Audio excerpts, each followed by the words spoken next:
السلام علیکم ورحمۃ اللہ وبرکاتہ۔ اعوذ باللہ من الشیطان الرجیم، بسم اللہ الرحمن الرحیم۔ یا ایہا الذین آمنوا استعینوا بالصبر والصلاة ان اللہ مع الصابرین۔ صدق اللہ العلی العظیم۔ اللہم صل علی سیدنا ومولانا محمد النبی الأمی وعلى آلہ واصحابہ وبارک وسلم علیہ۔ معزز سامعین و سامعات، پارہ نمبر 2 سورۃ البقرہ، آیات مقدسہ 153 اور 154 ہے۔ اللہ رب العزت ان آیات کا فہم و شعور عطا فرمائیں اور عمل کی توفیق اور صلاحیت عطا فرمائیں۔ گزشتہ درس میں خصوصی عنوان ذکر اور شکر کے تحت اللہ رب العزت کی رہنمائی ہم نے سنی۔ ذکر کے دائرے کیا ہیں، اس کے تقاضے کیا ہیں، شکر کے دائرے اور تقاضے کیا ہیں، میرے عزیزو بڑی اہم رہنمائی تھی۔ یقیناً آپ نے اس کو سنا اور سمجھا ہے۔ اللہ رب العزت کی پہچان کا جو دائرہ ہے وہ میرے عزیزو دماغی بھی ہے، قلبی بھی ہے اور عمل بالجوارح بھی ہے۔ اللہ کی پہچان صرف زبان سے نہیں ہوتی، جیسے آمنا باللہ ہم نے کہہ لیا تو کافی ہے، نہیں، بلکہ زبان کا اقرار باللسان اور تصدیق بالقلب، قلب اس کے مطابق اس پہ اللہ رب العزت کی پہچان کی پختگی قلب کے اندر ضروری ہے، پھر دماغ اور سوچ میں ضروری ہے، اور پھر اس کی عمل بالجوارح کا مطلب ہوتا ہے کہ اپنی ذات میں، اپنے خاندان میں، قومی سطح پر، سیاسی سطح پر، معاشی سطح پر اس کی بالادستی ضروری ہے۔ یہ ہے اللہ کی پہچان، یہ کوئی جزوی سسٹم نہیں ہے۔ پھر اللہ کا ذکر، اللہ کرنا، نماز پڑھنا، قرآن پاک کی تلاوت کرنا، اس کا پھر ہمیں فائدہ ہوگا جب قلب میں اللہ کا ذکر ہوگا۔ الا بذکر اللہ تطمئن القلوب۔ محض یہ شعور نہیں ہے، اس شعور کے نتیجے میں آگے سوسائٹی کی تشکیل ہے۔ اور شکر بھی یہی ہے کہ اللہ نے سب کچھ دیا ہے، اب اللہ کا لسانی شکر بھی ہے، زبان سے بھی شکر کرنا ہے، ادا کرنا ہے، الحمدللہ کہنا ہے، سبحان اللہ کہنا ہے، اللہ اکبر کہنا ہے۔ اور پھر سب سے بڑا شکر یہ ہے کہ اللہ کی نعمتیں جو ہمیں ملی وہ سب کے لیے عام کر دیں، سب کے لیے اس کی تشکیل ہونی چاہیے۔ یہ چند جملے جو میں نے عرض کیے ہیں یہ بڑے اہم ہیں۔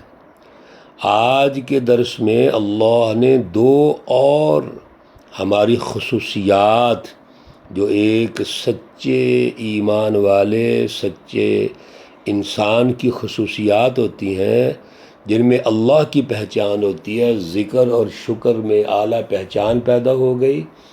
اب 2 اور کام ضروری ہیں۔ یا ایہا الذین آمنوا، اے ایمان والو، اے سچی جماعت، حزب اللہ۔ جب ہم یا ایہا الذین آمنوا میرے عزیزوں پڑھتے ہیں کلام مقدس میں تو اس سے مراد سچی اعلیٰ جماعت ہوتی ہے۔ بعض لوگ سمجھ رہے ہوتے ہیں پاکستان کے مسلمان مراد ہیں، وہ اس کے دائرے کو سمجھتے ہوئے قرآن پاک کے حوالے سے غور ہی نہیں کرتے۔ اصل میں تو اعلیٰ ایمان، اعلیٰ نظریہ جو ابھی ذکر ہوا ہے، کل کے درس ذکر اور شکر میں ہم نے سمجھا تھا، وہ اعلیٰ سچی جماعت ہے ایمان والے۔ کیا کہنا چاہتے ہیں اللہ؟ استعینوا، تم مدد طلب کرو، بالصبر، صبر سے، اور والصلاۃ، اور نماز سے۔ صبر اور نماز سے مدد حاصل کرو، استعانت، مدد طلب کرو۔ صبر سے کیا مدد ہے؟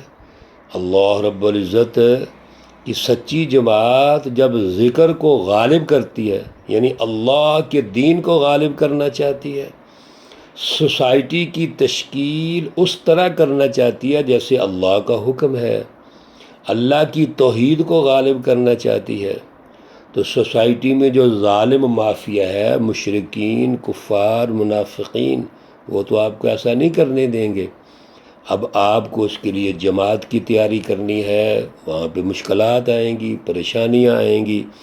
میرے رسول اللہ صلی اللہ علیہ وسلم کو مکی زندگی میں جماعت کی تیاری میں کتنی تکلیفیں آئیں، اس کی مختلف جگہ پر ہم رہنمائی سن رہے ہیں۔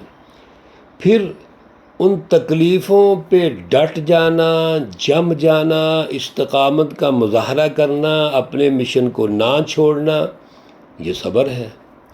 اپنے مشن کو نہیں چھوڑنا۔ وقتی طور پہ آپ رک سکتے ہیں، حکمت عملی ایسی اختیار کر سکتے ہیں کہ ٹائم مارک کر لیں، لیکن یہ تو نہیں ہو سکتے کہ اعلیٰ نصب العین کو چھوڑ دیں، نہیں، وہ ایسا نہیں ہوگا۔ تو صبر یہ ہے کہ اپنے اعلیٰ نظریے اور مشن پر قائم رہو، اس کے لیے جہد مسلسل کرتے رہو، ٹارگٹ کو اچیو کرو، اور درمیان میں جو مشکلات آئیں ان کو برداشت کرو۔ اگلی آیتوں میں آ رہا ہے کہ اللہ آزماتے ہیں، آزمائش لیتے ہیں۔ والصلاۃ، اور نماز کے ذریعے مدد حاصل کرو۔ نماز ذکر کا، اللہ کی پہچان اور قرب الہی کا سب سے بڑا ذریعہ ہے۔ نماز جب اللہ اکبر کہہ کے ہم شروع کرتے ہیں تو اللہ کی محبت ہمارے دل میں آتی ہے، اللہ کی رضا اور خوف دل میں آتا ہے، اور پھر اللہ سے ہم باتیں کرنا شروع کر دیتے ہیں۔ میرے عزیزو، نماز تو ہماری تربیت کا ذریعہ ہے، ہماری رہنمائی کا ذریعہ ہے۔ نماز کے ذریعے سے ہم سب کچھ سیکھتے ہیں۔ اس لیے نماز سے مدد یہ ہے کہ نماز اس طرح قائم کرو کہ اللہ کی پہچان پیدا ہو اور سوسائٹی میں اللہ کی بالادستی قائم کریں۔ آپ نماز سے انسانی مساوات سیکھتے ہیں، اطاعت امیر سیکھتے ہیں، ٹائم مینجمنٹ سیکھتے ہیں، یہ سارا کچھ نماز سے آتا ہے۔ لیکن ہم سیکھیں گے تو پھر ہے نا۔ ابھی تو ہمارے نمازی بھائی بھی 2-4 رکعت نماز پڑھنے کے لیے مسجد میں جاتے ہیں بس، اور 90% تو پڑھتا ہی کوئی نہیں ہے۔ میرے عزیزو، نماز سب سے بڑی تربیت کی جگہ ہے۔ تو 2 چیزوں سے مدد حاصل کرو، صبر اور نماز۔ پھر کیا ہوگا؟ پھر اللہ رب العزت کے مشن میں آپ کامیاب ہوں گے۔ ان اللہ مع الصابرین، بے شک اللہ صبر کرنے والوں کے ساتھ ہے۔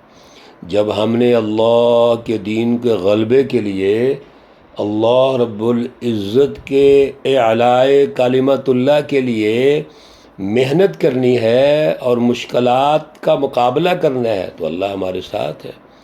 ذکر، شکر، صبر اور نماز، یہ 4 بنیادی اصول ذہن میں رکھ لیجیے۔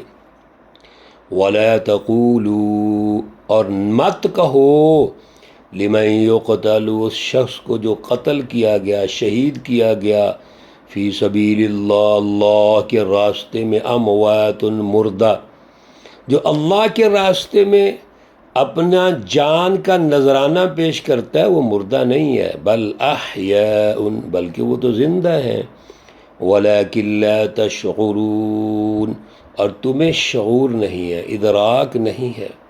میرے عزیزو، اس پر بڑی تفصیلات ہیں، لیکن 2-4 جملے اختصار وقت کی وجہ سے یہ ہیں کہ اللہ کے راستے میں اللہ کے دین کو غالب کرنے کے لیے، اللہ کی رضا کے لیے، اللہ کی خوشنودی کے لیے اور انسانیت کو غلامی سے نکالنے کے لیے جو سچی جماعت جد و جہد کرتی ہے، جب وہ دنیا سے رخصت ہوتے ہیں تو وہ اللہ کی بارگاہ میں انعامات اکرامات کے ساتھ حاضر ہوتے ہیں۔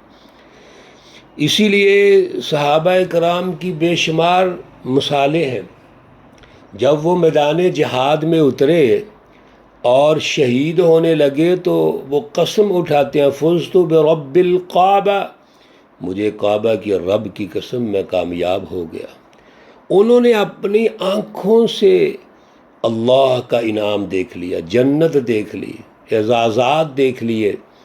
ہمارے لیے ان کو وہ تلوار لگتی ہے یا زخم ہوتا ہے تو شاید تکلیف ہو، ان کو کوئی تکلیف نہیں ہے، ان کو سکون ملتا ہے اس میں۔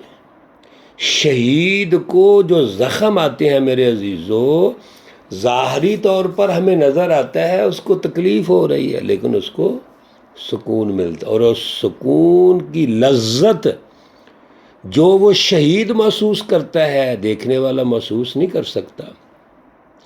اسی لیے تو مومن موت سے ڈرتے ہی نہیں۔ اور مومن کی خواہش کیا ہوتی ہے، حزب اللہ کی خواہش کیا ہوتی ہے کہ ہم اللہ کے دین کے غلبے کے لیے جد و جہد کرتے ہوئے موت آنی چاہیے تاکہ شہادت کی موت آئے۔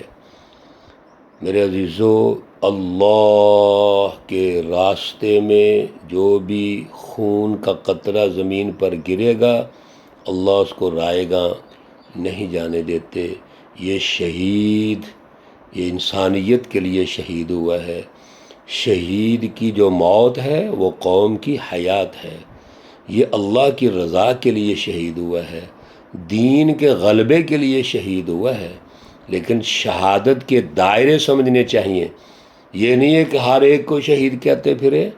شہادت کے دائرے یہی ہیں جو میں عرض کر رہا ہوں۔ پہلا دائرہ اللہ کی رضا، اللہ کا خوف، اللہ کے دین کا غلبہ، اس کے لیے جد و جہد۔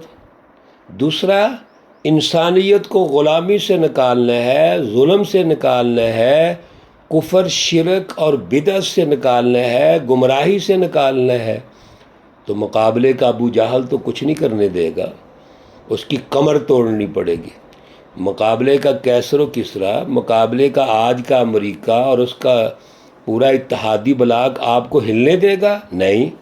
اب اس کی کمر توڑنے کے لیے جتنی کوشش ہوگی شہادت ہے۔ اللہ ہمیں بھی شہید کی موت عطا فرمائے، شہادت کا درجہ عطا فرمائے۔ اللہ رب العزت ہمیں اعلیٰ پروگرام، اعلیٰ شعور، اعلیٰ فہم عطا فرمائے۔ اللہ رب العزت تمام بیماروں کو شفائے کاملہ عاجلہ مستمرہ عطا فرمائے۔ اللہ رب العزت تمام مرحومین و مرحومات کو جنت الفردوس میں اعلیٰ مقام عطا فرمائے۔ ربنا تقبل منا انك انت السميع العليم وتب علينا انك انت التواب الرحيم، وصلى الله تعالى على النبي الأمي محمد وعلى آله وأصحابه أجمعين برحمتك يا أرحم الراحمين۔ السلام عليكم ورحمة الله وبركاته۔